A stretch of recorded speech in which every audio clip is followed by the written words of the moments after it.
were never meant to hear this. The people at the top, they don't want you awake. Because a man who understands power cannot be controlled. And control is the only game being played. Right now, every room you walk into, someone is calculating your weakness. Someone is measuring how far they can push you. Someone is deciding whether you are a king or a pawn. Most men never find out which one they are until it's too late. Here is the truth they buried under motivational speeches and hollow advice. The world is not fair. It was never designed to be. Power does not go to the most talented. It does not go to the hardest worker. It does not go to the man with the purest heart. Power goes to the man who understands power. Machiavelli knew this 500 years ago. He wrote it down. They called him evil for it. He wasn't evil, he was honest. And honesty about power is the most dangerous weapon a man can carry. Today I'm going to give you 6 laws, not rules, not suggestions, laws.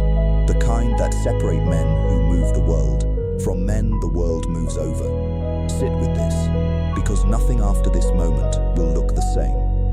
Harsh reality of the world. Look around you. Really look. Not at what people say the world is, at what it actually is. Every system you were born into was built by someone who understood one thing. Hierarchy is permanent. There will always be those who command, and those who obey. The question was never whether the hierarchy exists. The question is, where do you stand inside it? You were taught to be good, to be humble, to wait your turn, to trust the process. And while you waited, someone less talented than you took your position. Someone colder than you took your opportunity. Someone who understood the game while you were busy being decent. That is not cynicism. That is the oldest truth in human history. Machiavelli watched princes fall, not because they were weak in body, but because they were naive in mind. They believed loyalty was natural. It is not. They believed gratitude lasted. It does not. They believed being loved was enough to protect them. It never is. Love is conditional. Respect is temporary. But fear of consequence, that is the only currency that holds its value. The men who built empires, real empires, they did not operate on hope. They operated on leverage. They understood that every man has a price. Every alliance has an expiration date, and every smile in a room of power is a negotiation in disguise. This is not darkness for the sake of darkness. This is clarity. The predator does not apologize for the food chain. The storm does not ask permission to arrive. And the man who rises to the top of any hierarchy, corporate, social, financial, political, he is not the most loved. He is the most understood. He understands people before they understand themselves. He sees the move 3 steps before it is made. He is never surprised. Because he expected this. He expected betrayal. He expected envy. He expected that the world would test him with cruelty dressed as opportunity. And he prepared. The weak man reacts. The king anticipates. This is where your education begins. Not in a classroom. Right here. In the dark. Why most people stay weak. I'm going to tell you something that will make you uncomfortable. Good. Discomfort is the price of truth. Most people are weak. Not because life broke them. Not because they lacked opportunity. Not because the system failed them. Most people are weak because they chose comfort over transformation.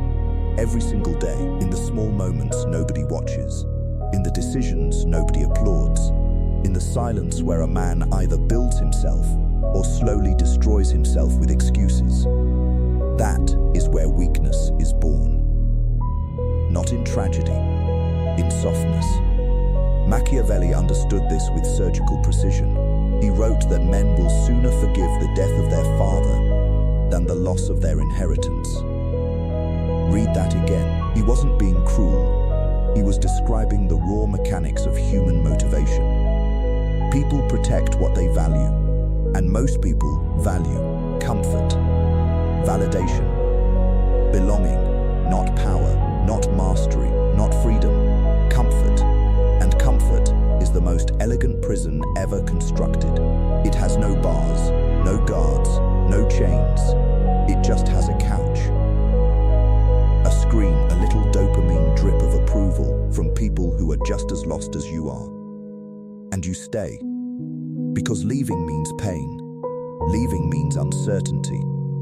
Leaving means becoming someone your current self doesn't recognize. Most men are terrified of that. So they negotiate with mediocrity. They tell themselves they'll start tomorrow. They'll make the move next month. They'll become dangerous when the timing is right. The timing is never right. Kings don't wait for permission from circumstances.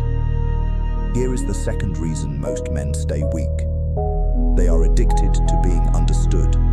They need people to get them, to validate their pain, to agree with their perspective, to clap for their potential. This addiction is lethal. The moment you need someone's approval to move, you have already handed them power over you. You have made their opinion the lock on your own cage. The untouchable man does not explain himself. He does not justify his decisions. He does not perform for the crowd. He moves in silence, without announcement, and the world notices only after it's already done. Third reason, and this one cuts deepest, most men never decide who they are. They absorb an identity from their environment, from their family's fears, from society's template, from the loudest voices around them. And then they spend their entire lives defending a self they never consciously chose. That is not a life. That is a slow surrender. Machiavelli's prince did not inherit his character. He forged it, deliberately, ruthlessly, without sentiment. He decided what he stood for, what he would tolerate, what he would never tolerate. And then he held that line against pressure, against manipulation, against the world's endless attempts to shrink him. That decision, that single, terrifying, liberating decision to choose yourself, that is where power begins. Not in tactics, not in strategy, not in domination, in identity. Know who you are before the world decides for you. If this is hitting something deep in you right now, drop "I choose myself" in the comments. Let me see who in this room is actually awake. Mindset of the untouchable man. There is a certain kind of man who walks into a room, and the energy shifts. Nobody can explain it. Nobody can name it. But everybody feels it. He doesn't speak first. He doesn't move fast. He doesn't need the attention.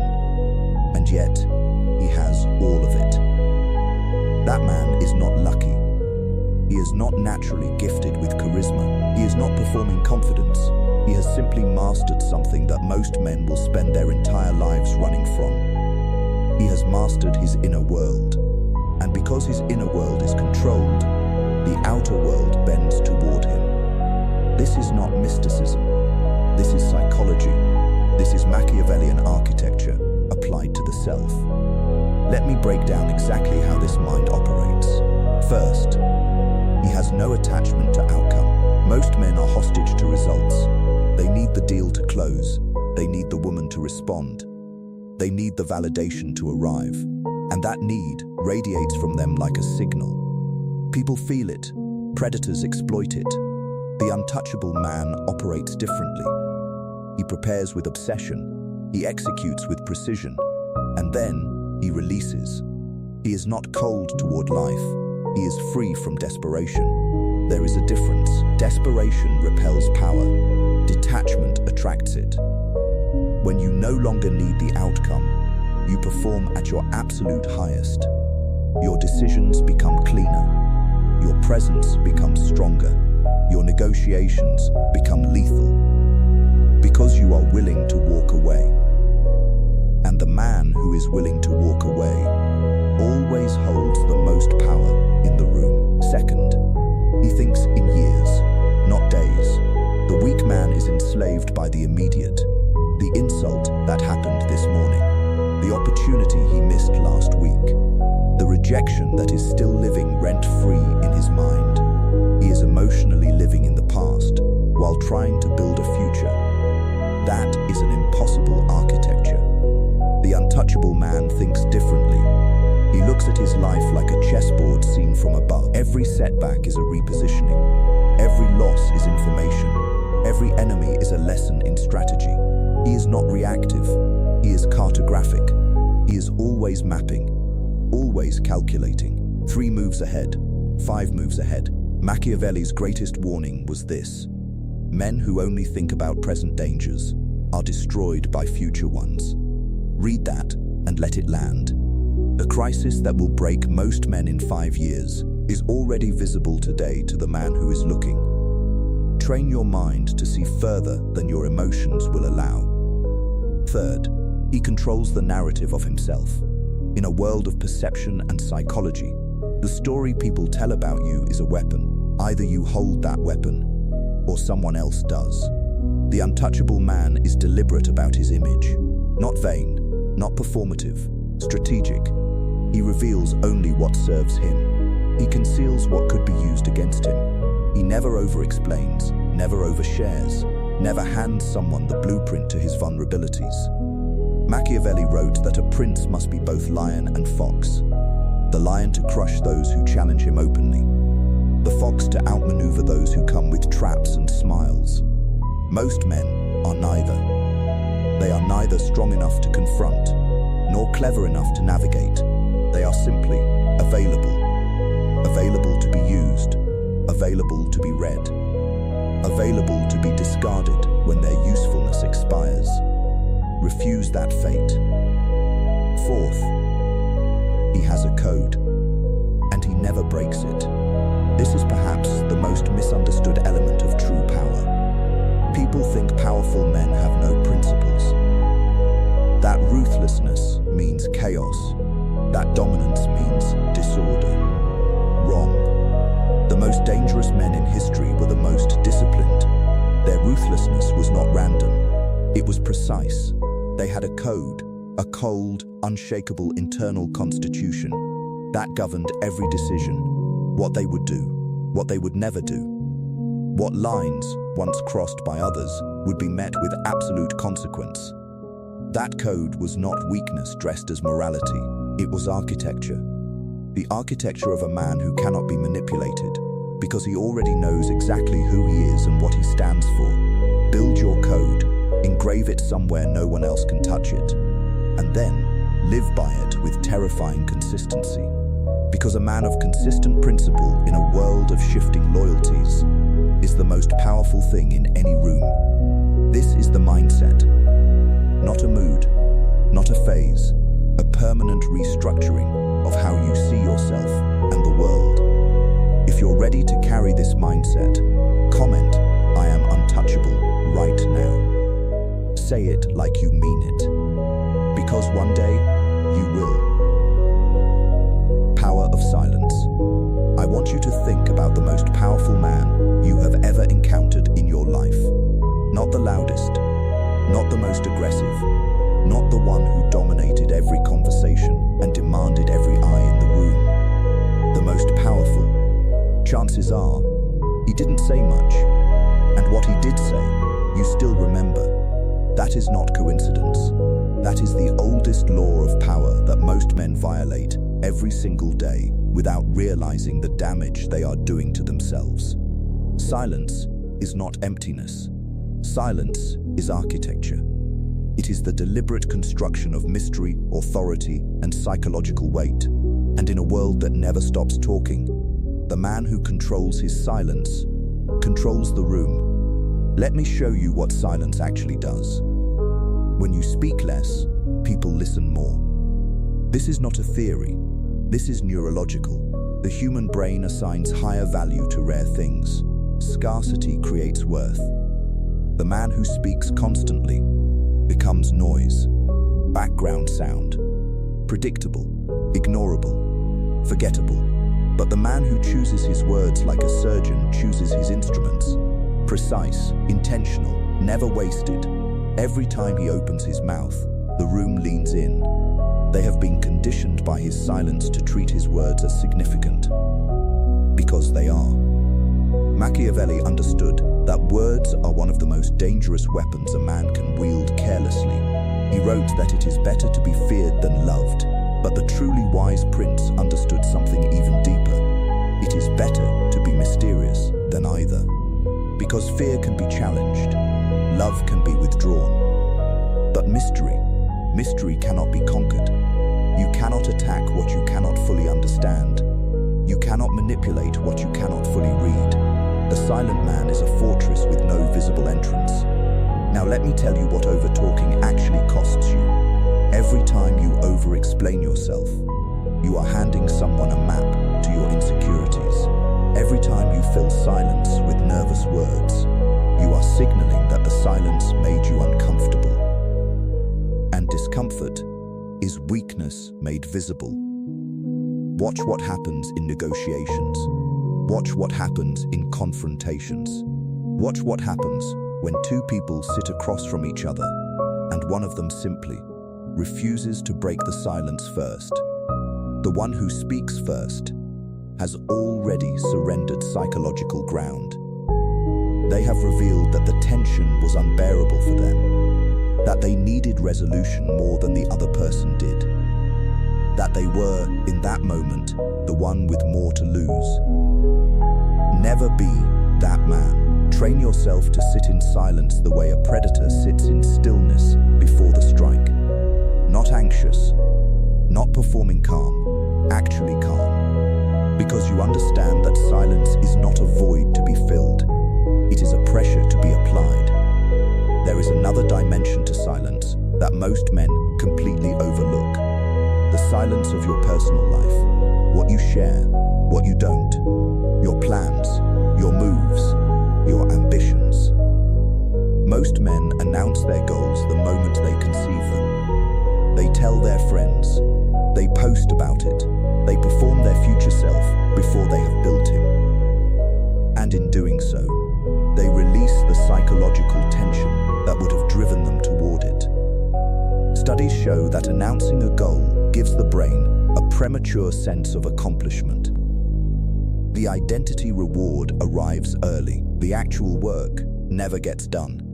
But there is something even more dangerous than the psychology. When you announce your moves, you give your enemies time to prepare. Machiavelli was unmistakably clear on this. The prince who declares his intentions is the prince who loses before the battle begins. Move in silence. Build in silence. Let your results be the announcement. Let them wonder how you got there. Let them try to reverse engineer your ascent. By the time they understand what happened, you are already 3 moves ahead. And here is the paradox that will separate you from every man who reads Machiavelli on the surface and misses the depth. Silence is not about being cold. It is not about being closed. It is not about emotional walls and disconnection from the world.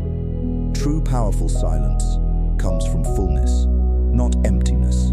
The man who is empty stays silent because he has nothing to offer.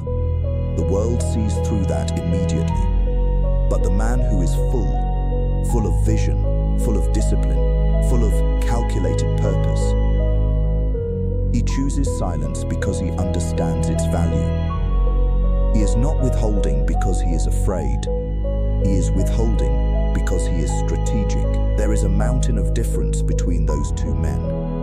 One is hiding, the other is hunting. Become the man who hunts in silence. Become the man whose stillness makes others nervous, whose calm in chaos signals danger to those who know how to read it, whose words, when they finally arrive, carry the weight of everything he didn't say. If you move in silence, if you have decided to stop announcing and start executing, drop "I move in silence" in the comments right now. Let that be your declaration, not to me, to yourself. Emotional detachment. This section will cost you something, because what I am about to tell you goes against everything you were taught to value about yourself. Your emotions, your sensitivity, your ability to feel deeply and care intensely, these were strengths, you were lied to. Not completely, not permanently, but in the arena of power, in the battlefield of hierarchy, negotiation, and strategic survival. Your unguarded emotions are not your humanity, they are your vulnerability. And vulnerability in the wrong hands is a leash. Understand what I am not saying. I am not telling you to become hollow. I am not telling you to cut yourself off from all human connection and walk through life like a machine in a suit. That is not power. That is damage, dressed as discipline. What I am telling you is this: your emotions must serve you. You must never serve them. There is a seismic difference between a man who feels and then chooses how to respond, and a man who feels and immediately reacts. One is a king, one is a puppet, and the strings of that puppet are held by anyone at all. Who knows which emotion to trigger? Machiavelli studied the fall of great men with cold precision, and again, across centuries of power and collapse, the pattern was the same. It was never the external enemy that destroyed the powerful man. It was the internal one. Anger that made him act before he thought. Pride that made him refuse necessary retreat. Love that made him trust the wrong person at the wrong moment. Fear that made him move too fast or freeze too long. Emotion without governance is a fire inside a library. It does not discriminate. It does not calculate. It burns everything, including the things you built with years of sacrifice. The most dangerous men in any room are not the ones who show the most emotion. They are the ones who show the least. Not because they feel nothing, because they have trained themselves to feel, and then wait. To let the emotion arrive, register, and pass through them like weather through open country. And then, from stillness, to decide. That pause, that cold, disciplined, almost inhuman pause between feeling and action, that is where kings are made. Let me give you the practical architecture of emotional detachment. First, stop reacting to provocation. There are people in your life right now who derive power from your reactions. Your anger validates them. Your frustration rewards them. Your emotional response tells them that they matter enough to move you. And they will keep pulling that trigger for as long as it keeps firing. The moment you stop reacting, you remove their ammunition. Not with coldness, not with visible effort, with indifference. True indifference, not performed, not forced, not the clenched jaw and tight fists of a man trying not to explode. The genuine, settled, immovable indifference of a man who has decided that his peace is more valuable than any provocation. When someone cannot move you, they cannot control you. When they cannot control you, they fear you. That fear is power. Second, remove ego from your decision-making. This is where most men who understand power still fail. They develop discipline over their anger. They develop discipline over their fear. And then ego walks in through the back door and burns the entire operation down. Ego sounds like power. It feels like confidence. It presents itself as self-respect. But ego makes decisions based on image, based on how a choice will look, based on whether retreat feels like weakness, based on whether compromise feels like defeat. Ego would rather lose the war with dignity than win it with a move that looks temporarily humble. Machiavelli's prince had no ego in his strategy. He retreated when retreat was necessary. He allied with former enemies when alliance was useful. He changed his position when the terrain changed. Not because he was weak, because he was free from the need to appear consistent to people who didn't matter. Free men make better decisions than proud men. Every time. Third, learn to weaponize your emotional intelligence. Here is where detachment becomes truly dangerous. A man who has mastered his own emotions now has the capacity to read everyone else's. And in a world where most people are entirely unconscious of their own emotional states, that ability is nothing short of a superpower. You walk into a room. You are not flooding the space with your own internal noise. You are quiet inside. And because you are quiet inside, you can hear everything. The anxiety in someone's overconfidence, the insecurity beneath someone's aggression, the desperation camouflaged in someone's casual tone. You see it all. Because you have learned to recognize these states in yourself first, you can identify them in others with terrifying accuracy. And once you see a man's emotional reality clearly, you understand his motivations. Once you understand his motivations, you can predict his moves. Once you can predict his moves, the game is already won. Fourth, guard your emotional investments fiercely. Not everyone deserves access to what you feel. This is not cruelty. This is curation. The man who gives his emotional energy freely to everyone who asks for it arrives at the important moments of his life already depleted, already drained by people and situations that gave him nothing in return, already too tired to feel what matters, already too hollow to protect what he loves. Protect your emotional energy like capital. Invest it where it grows. Withdraw it where it is wasted. Cut ruthlessly where it is exploited. Some people in your life are not relationships. They are withdrawals.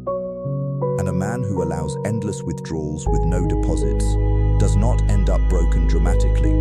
He ends up empty quietly. And quiet emptiness is the most dangerous state a powerful man can fall into. Feel everything, but let nothing own you. Be moved by life, but never be swept away by it. Stand in the storm completely present and completely unmoved. That is not numbness. That is the highest form of masculine emotional mastery. That is the version of you that cannot be manipulated, cannot be destabilized, cannot be used. The version of you that people sense before you even speak. Cold on the outside, burning on the inside, controlled, directed, deliberate. If you are committed to mastering your emotions before they master you, drop "I control the fire" in the comments. Right now, because that phrase is not just words. It is a contract with yourself. Emotional detachment. Here is a truth that will cost you relationships, that will make certain people call you cold, broken, unreachable, and it will be the most liberating thing you ever accept. Your emotions are not your identity, they are data. Information flowing through you about your environment, your fears, your desires, your wounds. Useful information, but only if you are the one analyzing it. The moment your emotions start running you instead of informing you, you have handed control of your life to whoever knows how to trigger them. And in a world built on manipulation, everyone is looking for that trigger. Let me show you how this works in real life. A man loses his temper in a negotiation. His counterpart smiles internally because now he knows the pressure point. Now he knows the lever. Now he knows that the next time he needs to destabilize this man, he simply pulls that thread. And the man will unravel. Every time. Predictably. Like a machine with an exposed wire. A man becomes visibly desperate for a woman's approval. She loses attraction instantly. Not because she is cruel. Because something ancient in human psychology reads desperation as weakness. And weakness repels power. A man reacts with visible hurt when he is betrayed. His betrayer now knows the wound is deep enough to revisit, deep enough to use again. Do you see the pattern? Every emotional reaction you make public becomes a weapon someone else can load. This is not Machiavelli being sinister. This is Machiavelli being precise. He understood that the prince who rules his own emotions rules his kingdom, and the prince who cannot is ruled by everyone around him. Now I need to make a distinction, because Because emotional detachment is one of the most misunderstood concepts in the philosophy of power. It does not mean you feel nothing. The man who feels nothing is not powerful. He is damaged. He is not strategic. He is disconnected. And disconnected men make catastrophic decisions because they have severed themselves from the very intelligence their emotions provide. True emotional detachment means something far more sophisticated. It means you feel everything, and you show what you choose. You experience the anger. You do not perform it. You experience the pain. You do not broadcast it. You experience the fear. You do not surrender to it. You become the observer of your own internal weather. The storm happens inside. The surface remains still, like deep ocean water, violent at the bottom, unreadable at the top. Machiavelli wrote that a prince must learn to use both nature and reason, the animal and the strategist. Most men are enslaved by the animal. Reactive, impulsive, predictable. The untouchable man has integrated both. He has the animal. He simply keeps it leashed until the moment it serves him. And when he releases it, it is not an accident. It is a decision. Even his anger is calculated.